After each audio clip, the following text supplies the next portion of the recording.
Kryeministri Mickoski ka zhvilluar një bisedë telefonike me kryetarin e Emirateve të Bashkuara Arabe, Sheikun Mohammed bin Zayed Al Nahyan. Sipas postimit në Facebook, kryeministri ka shprehur ngushëllime për familjet e viktimave gjatë sulmeve iraniane në këtë shtet.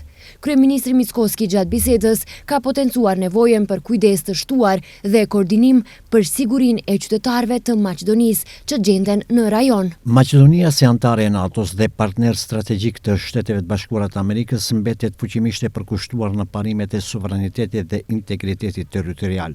Në kohë të pasigurisë në rritje të domosdoshme janë përgjegjësitë, koordinimi me aleatët dhe përcaktimi i qartë për parandalimin e eskalimit të mëtuqeshëm, shkruan kryeministri Mickoski në Facebook. Nga ana tjetër, koalicioni vlen thekson se vendi ynë, si antar i NATO-s, qëndron fuqishëm në krah të aleatëve tanë dhe mbështet çdo përpjekje që synon ruajtjen e stabilitetit rajonal dhe global.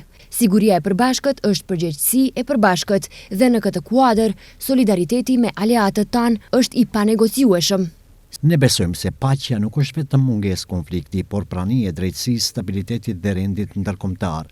Shtetet e Bashkuara të Amerikës ka qenë dhe mbeten faktor kyç në garantimin e këtyre parimeve.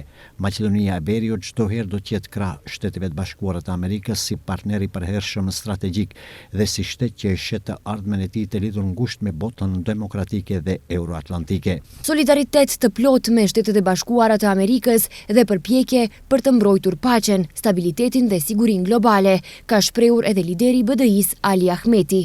Alianca me SBA-n nuk është vetëm një orientim diplomatik, ajo është një përcaktim strategjik dhe vleror.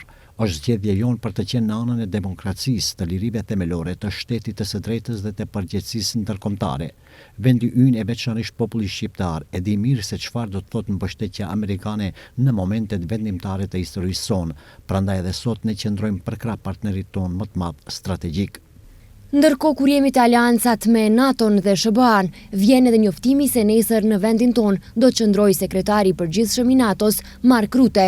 Sipas agjendës, ai do të pritet me nderime të larta shtetërore dhe ushtarake nga presidentja Siljanovska, kryeministri Mickoski dhe kryeparlamentari Afrim Gashi, kurse do të merr pjesë edhe në një stërvitje të armatës.